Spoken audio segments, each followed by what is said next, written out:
Blue pressed their face against the observation window of the research vessel Star Seeker *, their four eyes widening at the unusual energy readings flashing across the monitor. After 50 cycles of deep space exploration, this was the first time they had seen anything like it. "Computer, verify these readings again," Blue whispered, their voice trembling with excitement. The gentle hum of the ship's AI confirmed what they already knew. There was definitely something out there. The uncharted system had seemed ordinary at first glance, a yellow star similar to countless others, a string of unremarkable planets, and a dense asteroid belt. But hidden among those floating rocks was something that shouldn't be there: artificial energy signatures. Blue's heart raced as they adjusted the long-range sensors. Their species, the observers, had spent generations searching for other intelligent life. While they had found plenty of simple organisms, they had never encountered another spacefaring civilization. The young scientists' hands shook as they fine-tuned the instruments. There, between two massive asteroids, a small vessel moved with purpose. It wasn't a natural object. Its movements were too precise, too intentional. Blue zoomed in further, and their breath caught in their throat. The vessel was crude by observer standards, but it was definitely artificial. It appeared to be some kind of mining craft, weaving between the asteroids with surprising agility. "Computer, analyze the vessel's construction," Blue commanded, trying to keep their voice steady. The AI's response was immediate. "Vessel appears to be constructed primarily of steel alloys. Design suggests industrial rather than military purpose. Detecting one life form aboard." One life form. Blue's curiosity overwhelmed their initial caution. They directed the sensors to scan the interior of the vessel, and the image that appeared on their screen made them stumble backward in surprise. The creature inside was unlike anything in the observer database. It stood on two legs instead of the standard four that most evolved species preferred. It had only two eyes, yet they seemed remarkably alert and focused. Most striking was how the being moved, quick, decisive movements that seemed almost reckless to Blue's cautious nature. "Computer, begin recording all observations," Blue ordered, pulling out their research tablet. "Subject appears to be operating mining equipment with remarkable efficiency. Note the speed of decision-making. They're hardly pausing to calculate trajectories." As Blue watched, the alien vessel approached a promising-looking asteroid. Instead of conducting the standard week-long mineral survey that observer protocol would require, the creature simply attached some kind of drilling device and began extracting materials immediately. "Fascinating," Blue muttered, making rapid notes. "They're either incredibly advanced, with scanning technology we can't detect, or," they paused, considering the impossible, "or they're operating on incomplete data, taking risks based on intuition." The concept was almost impossible for Blue to grasp. Their civilization had advanced through careful planning, thorough research, and meticulous execution. The idea of acting without complete information was considered not just foolish, but culturally offensive. Yet here was this being, efficiently gathering resources in a way that somehow worked, despite violating nearly every safety protocol Blue knew. The scientist in them was horrified. But another part, a part they didn't quite understand, was intrigued. "Computer, identify species if possible," Blue requested, not expecting much. The response surprised them. "Species match found in theoretical xenobiology archives. Probability suggests human. Note: all data is based on distant observations and intercepted electromagnetic transmissions. No official contact has been established. A human." Blue had read about them in the archives, a young species from a planet called Earth. The reports were controversial, with many senior scientists dismissing them as exaggerated. Humans were described as aggressive, innovative, and remarkably adaptable. Many considered the reports to be cautionary tales rather than actual scientific observations. But now, watching this human work, Blue understood why their superiors were so concerned. These beings weren't just different. They were rewriting the rules of what Blue thought possible. Little did Blue know, this was just the beginning of a discovery that would change not only their life, but the entire observer civilization's understanding of the universe. Blue had spent 3 full rotation cycles watching the human mining vessel. Their research log was filled with observations that would shock their superiors back home. The human, who Blue had overheard identifying himself as Tom during a radio transmission, continued to defy everything the observers believed about safe space operations. "Computer, are you certain our cloaking shields are functioning at full capacity?" Blue asked for the 5th time that day. They had moved their ship closer, now hiding behind a smaller asteroid just 200 meters from Tom's mining operation. "Confirmed. The human vessel's scanning technology is not advanced enough to detect our presence," the computer responded with its usual calm tone. Blue watched as Tom guided his ship toward a particularly rich asteroid. The human's movements had a strange grace to them, quick and confident, yet somehow controlled. It was like watching a dance, albeit one that made Blue's safety training scream in protest. Then it happened. A loud alarm suddenly blared through Tom's ship, the sound carrying through space via radio waves that Blue's advanced sensors picked up. One of the mining drill's stabilizers had broken loose, causing the entire mechanism to spin dangerously. Blue's 4 eyes widened in horror. Standard observer protocol for such a malfunction was clear. Abandon the operation, retreat to a safe distance, call for a repair crew, and wait the mandatory 48 hours for assistance. Tom did none of these things.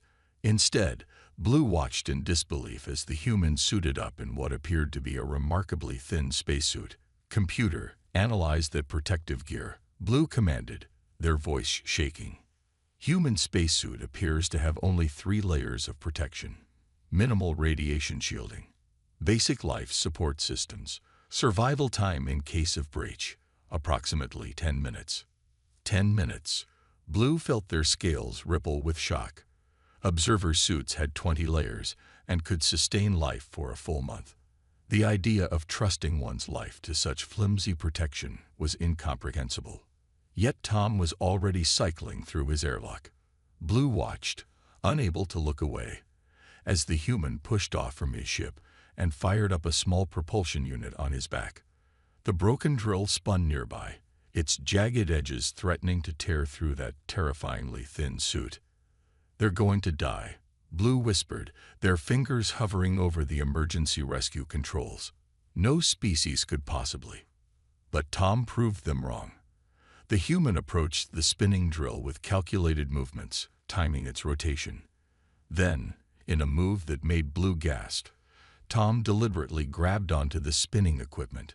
Instead of being thrown off, the human used the momentum to swing around, reaching the control panel on the other side. Within moments, Tom had shut down the malfunctioning system, stabilized the drill, and begun repairs, all while floating in space with nothing but that minimal suit protecting them from the void. Blue's research tablet dropped from their trembling hands. "Computer, replay that sequence at half speed." How did they calculate the exact force needed to? "Analysis suggests no complex calculations were performed," the computer replied. "The human appears to have relied on what their species calls instinct and experience." The concept made Blue's head spin. Their own people spent years in simulators before attempting even the simplest space repair. The idea of using instinct for such dangerous work was revolutionary and terrifying. As they watched Tom complete the repairs and return safely to his ship, Blue noticed something else strange. The human was smiling, not grimacing in fear, not shaking from the stress, but actually showing signs of enjoyment. "Log new observation," Blue commanded. "Humans appear to derive pleasure from successfully completing dangerous tasks. This contradicts all known survival instincts, but may explain their species' rapid technological advancement." Blue settled back in their observation chair, both thrilled and disturbed by what they had witnessed. They had come to study an unknown species, but now found themselves questioning everything they thought they knew about intelligence, survival, and progress. The computer's soft voice interrupted their thoughts. Warning: unusual solar activity detected in the system's star. Recommend immediate action. Blue looked up at the readouts, and their hearts sank. What they saw would force them to make a decision that would change everything. Blue's hands flew across the control panel as they double-checked the readings. The star's sudden activity wasn't just unusual, it was dangerous. A massive solar flare was building up, one that would release a wave of radiation strong enough to fry unprotected electronics. Computer, how long until the flare reaches our position? Blue asked, their voice tight with worry. 18 minutes until impact. Our shields will protect us from any damage, the computer responded. But Blue wasn't worried about their own ship. Their eyes were fixed on Tom's mining vessel, which had much weaker protection. Analysis of the human vessel's shielding capacity, Blue demanded. The computer's response was grim. Their current shielding will fail within 30 seconds of flare impact. Complete system failure likely. Survival chances for the human occupant, less than 20%. Blue felt their hearts racing. Observer protocol was absolutely clear about contact with undiscovered species. It was forbidden under any circumstances. Breaking this rule meant immediate exile from the scientific community. But watching Tom work, completely unaware of the approaching danger, made their scales itch with anxiety. They saved themselves from that drill malfunction. Blue muttered, maybe they'll notice the solar activity in time. But as the minutes ticked by, Tom's ship continued its mining operation, its sensors apparently too basic to detect the building solar storm. 15 minutes until impact. 14. 13. Blue paced their control room, all four eyes fixed on the human's vessel. Computer, calculate the probability of the human detecting the danger in time to reach safety. Based on their vessel's sensor capabilities, 0% probability. 10 minutes remaining. Blue's training screamed at them to maintain protocol. Their culture, their entire civilization was built on careful rules and procedures. Breaking them wasn't just discouraged, it was seen as a sign of dangerous instability. 9 minutes. Computer, prepare communication systems. Match their radio frequency. Warning: this action violates Protocol 7B of the Observer's Code. 8 minutes. Override Protocol 7B emergency situation. Override requires explanation for log. Blue's voice was firm as they responded. Log this. No protocol is worth a life. 7 minutes. Taking a deep breath, Blue activated the communication system. They had studied human language from the archive transmissions, but actually speaking it was different. Their voice shook as they broadcast. Human mining vessel. This is a friend. You are in danger. For a moment, there was only static. Then, a surprised voice crackled through. This is Mining Vessel Delta. Who is this? You're not from control. No time to explain. Blue responded, forcing themselves to speak slowly and clearly. Your sensors won't show it yet, but a solar flare is approaching. Very strong. Your shields won't hold. There was a pause that felt like forever to Blue. 5 minutes remaining. Can't see anything on my instruments. Tom's voice came back, sounding suspicious but not dismissive. How do you know this? Better sensors, Blue replied simply. Please. 4 minutes until impact. You must move behind a large asteroid at coordinates 227 by 184. The radiation shadow will protect you. Another pause. Blue could almost feel Tom thinking it through. 3 minutes left. Then, to Blue's immense relief, the mining vessel's engines fired up.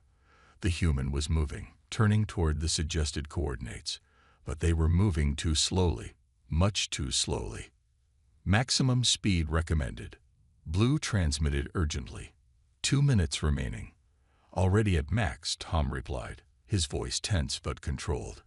These mining thrusters aren't built for speed. If you're really a friend out there, I could use a little more help. Blue's hands gripped their control panel. They had already broken the non-contact protocol. What was one more rule at this point? Computer, calculate intercept course. Prepare emergency towing beam. The computer's response was almost disapproving. Calculating. Warning. This action violates multiple observer protocols. Noted, Blue said firmly. Log everything. But right now, we have a life to save. The massive solar flare lit up space behind them as Blue's ship moved out of hiding, finally revealing themselves to the human they had been watching all this time. As Blue's ship emerged from behind the asteroid, they expected panic from the human. Their vessel was 3 times larger than Tom's mining craft, with an alien design that must have looked strange and threatening. Yet Tom's reaction through the radio was surprisingly calm. "Well, would you look at that?" Tom's voice crackled through the speaker, sounding more impressed than frightened. "Guess this explains why my coffee maker's been acting weird lately. Had a feeling someone was watching me." Blue was stunned. "You knew we were there?" "Had a hunch," Tom replied while skillfully guiding his vessel toward Blue's ship. "Electronics would glitch every now and then. Nothing major, just enough to make me wonder. Good to finally meet you, friend." The casual way Tom handled this revelation amazed Blue. Their own people would have needed emergency counseling just from the shock of first contact. Yet this human was treating it like an everyday occurrence. 30 seconds until solar flare impact, the computer announced. Blue pushed aside their amazement and focused on the task. "Engaging towing beam now. Please power down your engines to avoid interference." "Got it," Tom responded immediately, shutting down his thrusters without hesitation. The trust implicit in that action, allowing an unknown alien vessel to take control, left Blue speechless. The towing beam locked on, and Blue's ship pulled Tom's vessel safely into the radiation shadow of the massive asteroid. Just in time, the solar flare struck with devastating force, lighting up space around them with deadly radiation. "Impressive light show," Tom commented, as if they weren't all just seconds away from death. "Those are some mighty fine sensors you got there. Would have been toast without your warning."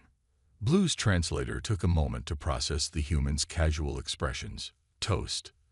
Your translator seems to be malfunctioning." Tom laughed. Actually laughed. During what Blue's people would consider a severe crisis situation. "It's just an expression. Means I would have been in real trouble. Speaking of which, aren't you breaking about a dozen first contact protocols right now?" 17, actually, Blue admitted, their scales shifting colors with embarrassment. "How do you know about contact protocols?" "We got our own," Tom replied. "But sometimes you've got to know when to bend the rules. Staying alive tends to be more important than paperwork." The computer interrupted, solar flare intensity decreasing. Radiation levels returning to safe parameters in approximately 10 minutes. Blue watched their screens in fascination as Tom began running diagnostic checks on his vessel, multitasking with remarkable speed. The human's ability to adapt to this unprecedented situation was extraordinary. "Your ship's really something," Tom continued conversationally, as if chatting with alien life forms was perfectly normal. "Don't recognize the design. You must be from pretty far out." "We are observers," Blue replied carefully. "We study other."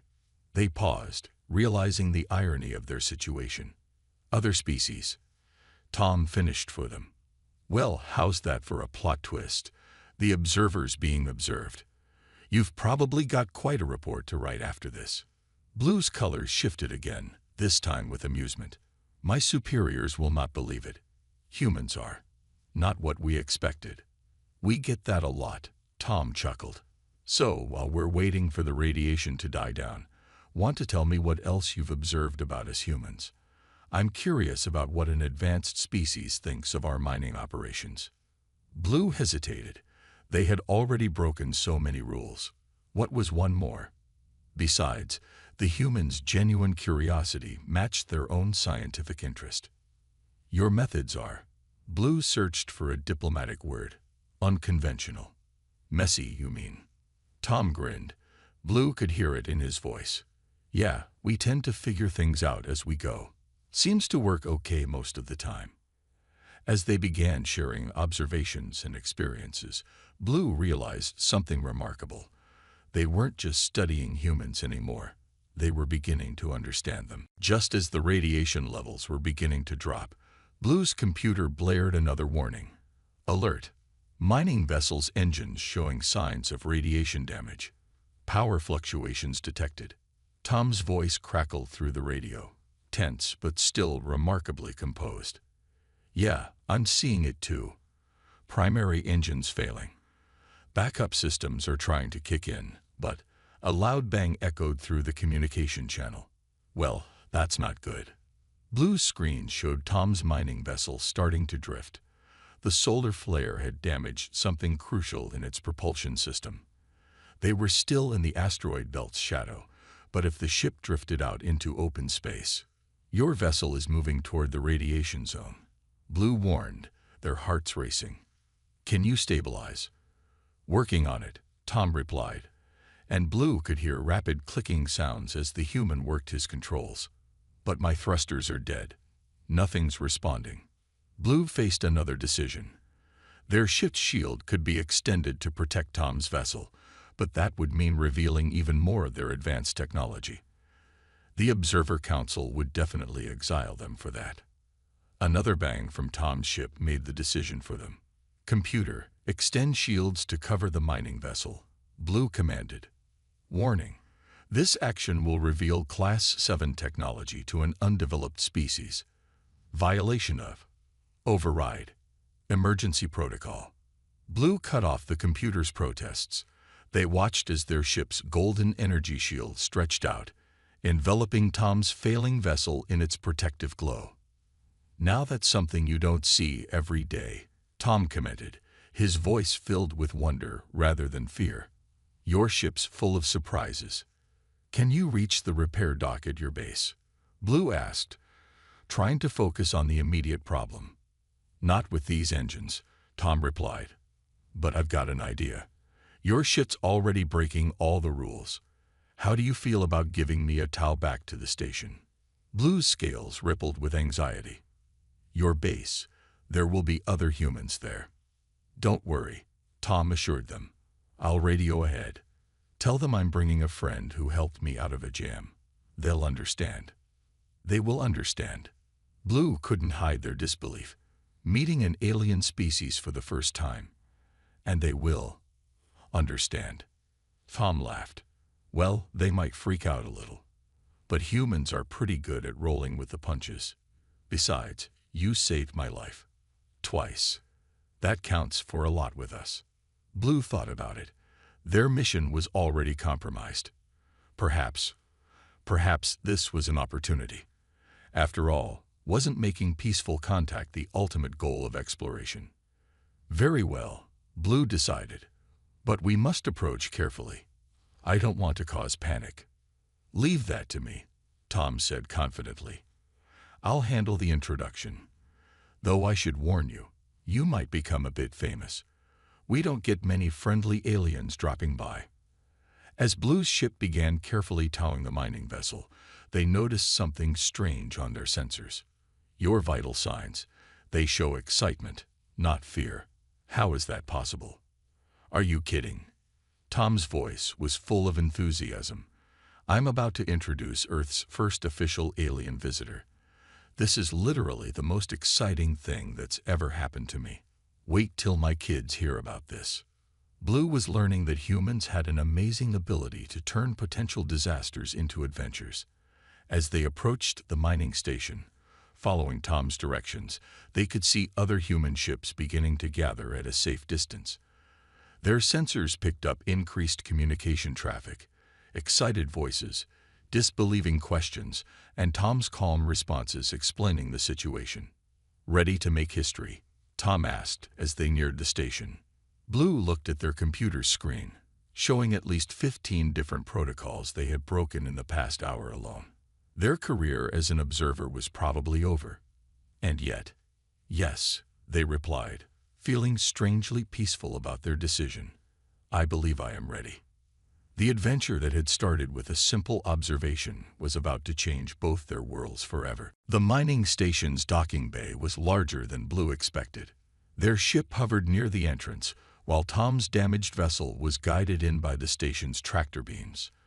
Through the observation window, Blue could see dozens of humans gathering behind the safety barriers, their faces showing a mix of amazement and curiosity.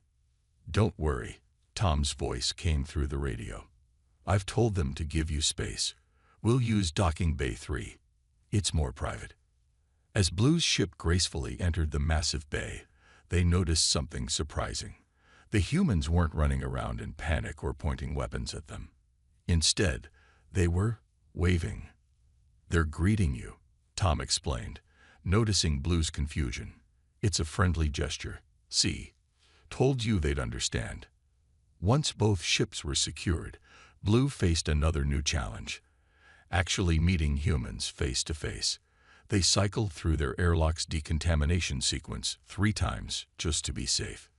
"You know," Tom's voice carried a hint of amusement, "you don't have to be so nervous. We don't bite." Bite. Blue's translator struggled with the concept. Why would that even be a concern during first contact? Tom's laughter echoed through the channel. "Just another expression.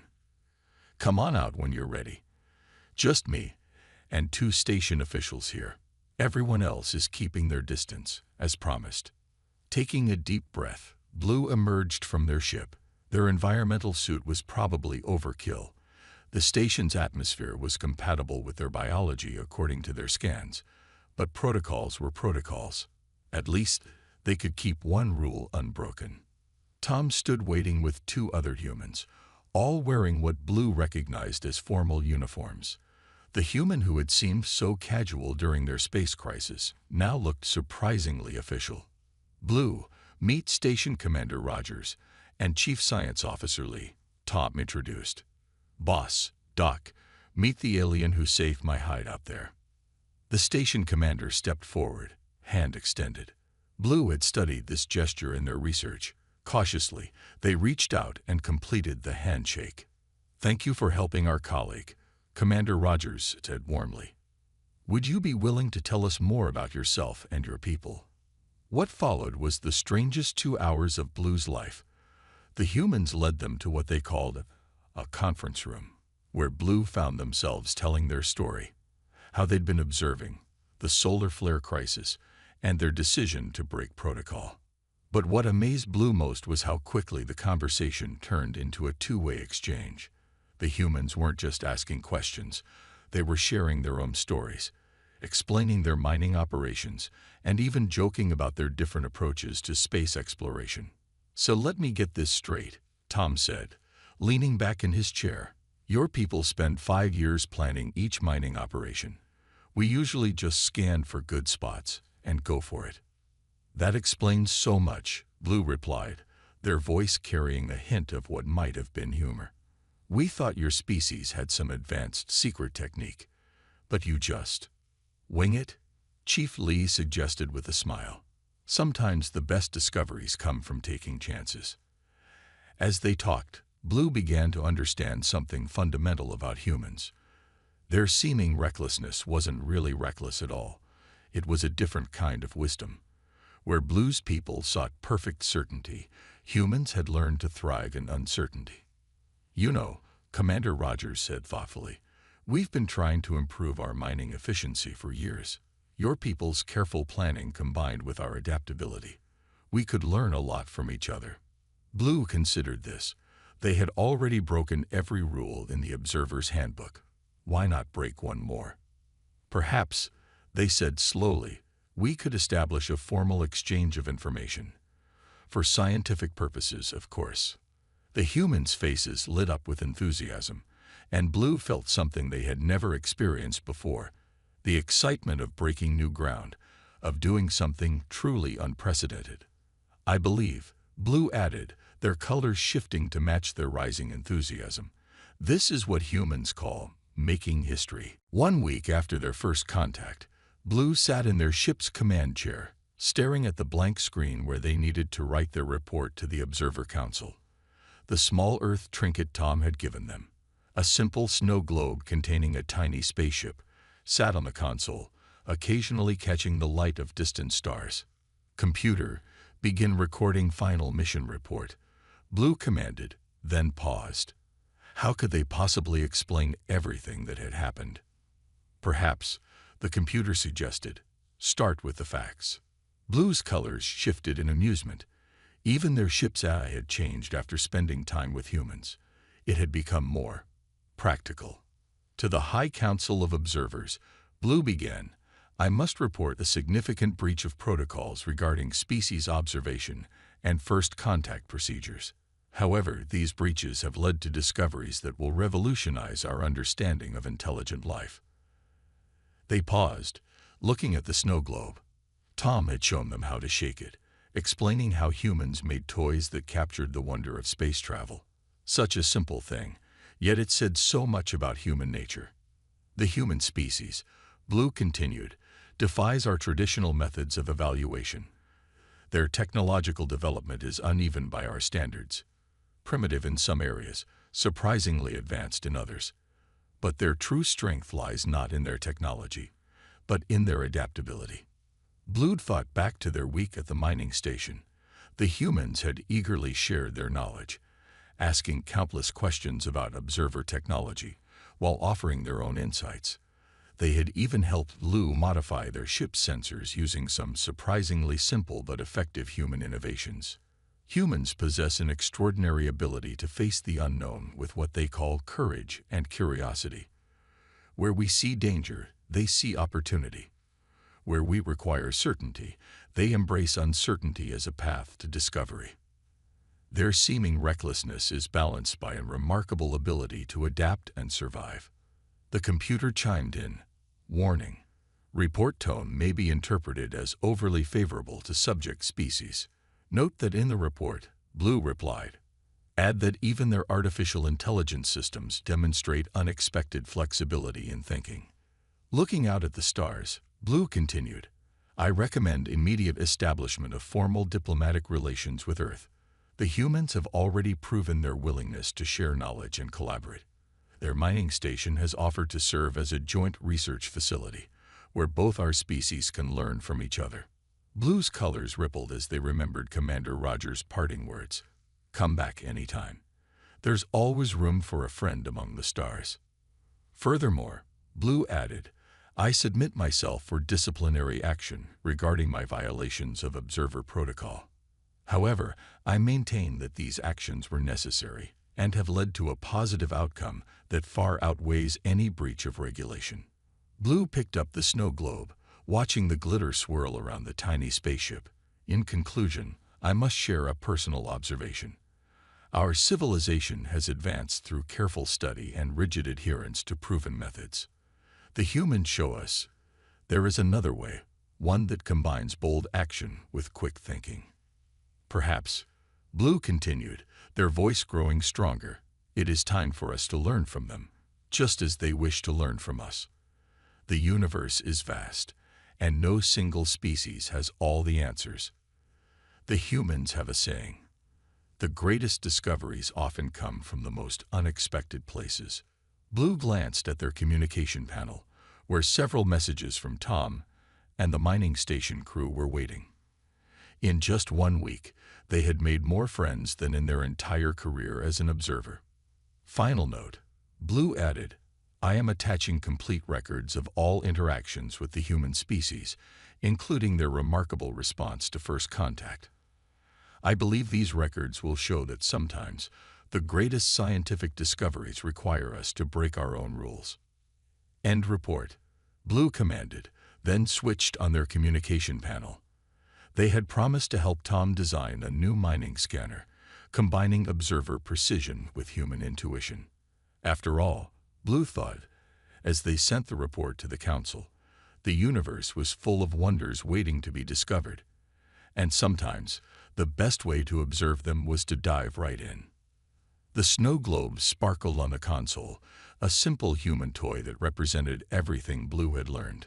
Sometimes the most important discoveries weren't just about what you found, but how you found it.